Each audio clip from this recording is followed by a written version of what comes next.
echo of his call.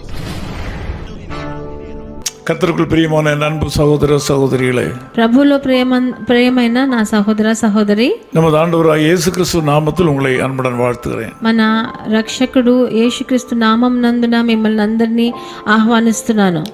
வெளிப்படுத்தல் புஸ்தகம் 2ஆம் அதிகாரம் 11ஆம் வசனம் விதமாக சொல்கிறது, ప్రకటనల గ్రంథం 2వ అధికారం 11వ వచనం ఇలా సెలవిస్తుంది, ஆவியானவர் சபைகளுக்கு சொல்கிறதை காதுள்ளவன் கேட்க கடவன், ஜெயம் கொள்ளுகிறவன் 2ஆம் மரணத்தினால் சேதப்படுவதில்லை என்றெழுது. సంఘములతో ఆత్మ చెప్పుచున్న మాట చెవిగలవాడు వినుగాక, జయించువాడు రెండవ మరణము వలన ఏ హానియు చెందడు అని రాయబడి ఉన్నది. நீங்கள் சேதப்படுவதில்லை என்று ஒரு செய்தியை கொடுக்கிறார். ఇక్కడ మీకు ఏ హానియు చెందరు అని ఇక్కడ రాయబడి ఉన్నది. 7 సభைகளில் ஒன்றாகிய சிமிர்னா சபைக்கு இந்த செய்தியை ஆண்டவர் கொடுக்கிறார். 7 సభలు సంఘాలు ఉన్న స్మరణ సభకి ఇలా రాయబడి ఉన్నది. இந்த செய்தியின் மூலமாக உங்களுக்கும் ஆண்டவர் ஒரு செய்தியை கொடுக்கிறார். ఈ సందేశం మూలంగా మీకు కూడా ఒక సందేశాన్ని ప్రభువు ఇస్తున్నాడు. இந்த பகுதியில் படிக்கும் போது உங்கள் வாழ்க்கையின் தேவைகள் அனைத்தையும் ஆண்டவர் அறிந்திருக்கிறார்.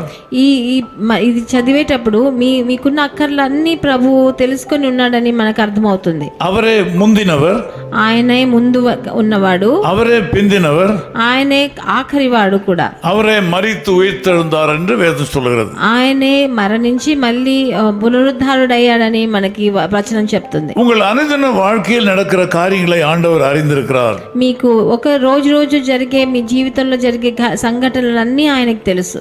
குறிப்பாக உங்கள் வாழ்க்கையில நடக்கிற கஷ்ட காலங்கள் கடந்து போகும் என்று ஆண்டவர் சொல்கிறார். ముఖ్యంగా మీ జీవితంలో గడిచిపోతున్న ఆ కష్ట కాలాలు మీరు దాన్ని గడిచి వెళ్ళిపోతారని ప్రభువు చెప్తున్నాడు. இதை 10ஆம் வசனத்திலே ஆண்டவர் 10 நாள் பாடுகள் என்று குறிப்பிடுகிறார். ఇక్కడ 10వ వచనంలో దాని గురించి 10 రోజులు మీరు కష్టపడతారు, 10 దినములు శ్రమ అని ఇక్కడ చెప్తున్నాడు. உங்களுடைய பாடுகள் கொஞ்ச காலம்தான், మీ కష్టాలు శ్రమలు కొన్ని దినాలే. ஆண்டவர் 10 நாள் பாடுகள் என்று சொல்கிறார். ప్రభువు 10 దినాల శ్రమలు అని ఇక్కడ రాస్తున్నాడు. இந்த கஷ்ட காலங்கள் நீண்ட காலம் செல்லாது. ఈ కష్టాలు మనకి శ్రమలు చాలా రోజులు అలా పొడిగించుతూ పోడు. 10 நாள் உபத்திரவப்படுவீர்கள், 10 రోజులు మీరు శ్రమ నొందుతారు. ஆகிலும் நீ மரணம் வரை இந்த உண்மையாயிரு, కానీ మీరు మరణం దాకా మీరు నమ్మకముగా ఉండండి అని రాస్తున్నారు. ஒன்று உன்னை சேதப்படுத்துவது இல்லை, ఒక్కటి కూడా మీకు హాని எந்த காரியமும் உங்களை சேதப்படுத்தாது, ఏ కార్యము మీకు హాని తీసుకురాదు అని చెప్తున్నాడు. ஆகவே ஆண்டவர் சொல்லுகிற காரியம், అందుకనే ప్రభు చెప్పే విషయం ఏంటంటే, நீங்கள் இன்றைக்கு ஒரு கடினமான பாதை வழியாக செல்லலாம். ఈ రోజు మీరు కఠినమైన శ్రమల వల్ల కూడా వెళ్తున్నారేమో. எந்த பகுதியில் பார்த்தாலும் உபத்திரவங்களும் பாடுகளும் இருக்கலாம். ఎటు తిరిగినా ఉపద్రవాలు కష్టాలు శ్రమలే అయినేమో. வியாதிகளும் துன்பங்களும் இருக்கலாம்.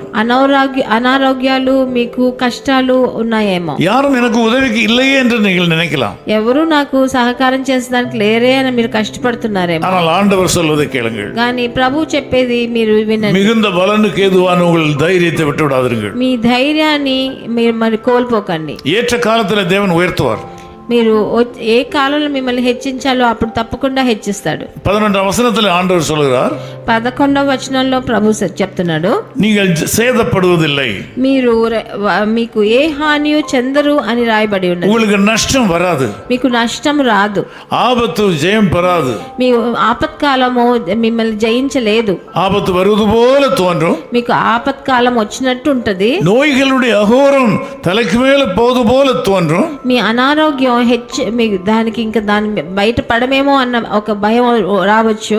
உங்கள் வாழ்க்கையில சேதம் வராதபடி கர்த்தர் காப்பார். కానీ ప్రభు మీకు ఏ హానియు రాకుండా చూసుకుంటాడు. அநேகருக்கு வருகிற கஷ்டங்கள் உங்களுக்கு வராது, మిగతా వాళ్ళకు వచ్చే కష్టాలు మీకు రావు. நீங்கள் சேதப்படுத்தப்பட மாட்டீர்கள். మీకు హాని మీరు హాని చెందరు అని చెప్తున్నాను. கர்த்தரை நம்புங்கள், ప్రభువుని నమ్ముకోండి, அவருடைய பலத்த கைக்குள் அடங்கியிருங்கள். ఆయన పెద్ద రెక్కల కీల మీరు இயேசுவே உங்களுக்கு அடைக்கலமாவாராக. ప్రభువే మీకు మీరు ఎప్పుడు ఆయన ఆశ్రయదుర్గంగా ఉండని. நான் உங்களுக்காக ஜெபிக்க போறேன். నేను మీకోసం ప్రార్థన చేయబోతున్నాను. நேசபிதாவே உமக்கு நன்றி செலுத்துகிறோம். ప్రియ తండ్రి మీకు వందనాలు స్తుతులు. இந்த ஜெபத்திலே கலந்து கொண்டிருக்கிற மக்களை ஆசீர்வதியும். ஆசீர்வதியும். నాతో ఏకీభవించే ఈ జనులందరినీ మీరు ఆశీర్వదించండి. இவருடைய வாழ்க்கையில் அதிசயங்கள் நடக்கட்டும். వాళ్ళ జీవితంలో అతిశయాలు జరగండి. ஆண்டவரே, ஊழியக்காரன் அன்று இந்த மக்களை நான் ஆசீர்வதிக்கிறேன். మీ సేవకుడిగా నిలబడి వీళ్ళందరినీ నేను ఆశీర్వదిస్తున్నాను. இந்த నాలుగులకు నన్மை உள்ள நாளா இருப்பதாக.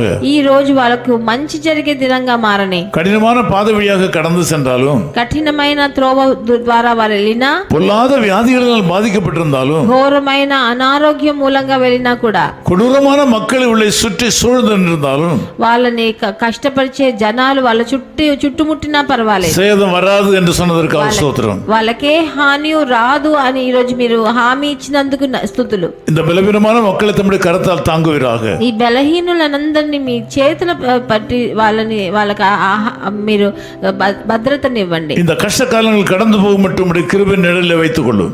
ఈ కష్టకాలన్నీ గడిచిపోయేదాకా మీ కృప నీడలో ఉంచండి తండ్రి. యేసు క్రీస్తువిன் நாமத்தில் ஜெபிக்கிறோம் பிதாவே. ప్రభువైన యేసుక్రీస్తు నామం నందున వేడుకుంటున్నాం నాయనా. ஆமென். ఆమేన్.